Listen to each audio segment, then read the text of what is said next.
ਵਾਹਿਗੁਰੂ ਵਾਹਿਗੁਰੂ ਵਾਹਿਗੁਰੂ ਵਾਹਿਗੁਰੂ ਵਾਹਿਗੁਰੂ ਵਾਹਿਗੁਰੂ ਵਾਹਿਗੁਰੂ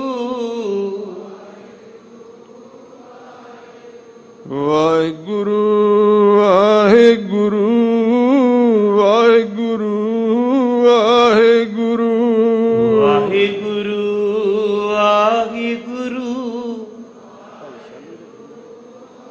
ਸਾਧ ਸੰਗਤ ਜੀ, ਅੱਜ ਭਾਈ ਸਾਲੋ ਜੀ ਦਾ ਜਨਮ ਦਿਹਾੜਾ ਹੈ। ਗੁਰੂ ਰਾਮਦਾਸ ਜੀ ਦੇ ਅਨੰਨ ਸਿੱਖ, ਉਹਨਾਂ ਦਾ ਸਥਾਨ ਹੈ ਭਾਈ ਸਾਲੋ ਜੀ ਦਾ ਟੋਬਾ। ਉਹ ਖਿਆਲ ਨਹੀਂ ਆਇਆ ਪਹਿਲਾਂ।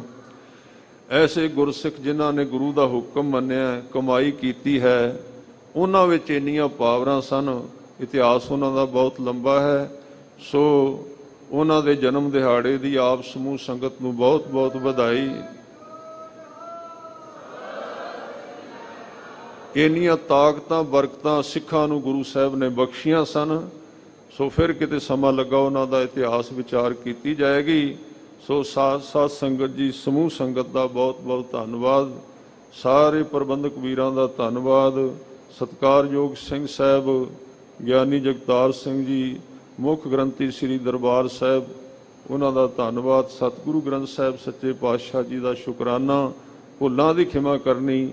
ਆਓ ਅਖੀਰਲੀਆਂ ਪੰਕਤੀਆਂ ਸਰਵਣ ਕਰਕੇ ਸਮਾਪਤੀ ਕਰੀਏ ਜੀ। ਹਰ ਕੀ ਕਥਾ ਸੁਨਤ ਪਵਿੱਤ, ਜਿਹਵਾ ਬਖਤ ਪਾਈ ਗਤ ਮਤ, ਸੋ ਪਰਵਾਨ ਜਿਸ ਹਿਰਦੈ ਵਸਾਈ, ਨਾਨਕ ਤੇ ਜਨ ਊਤਮ ਪਾਈ।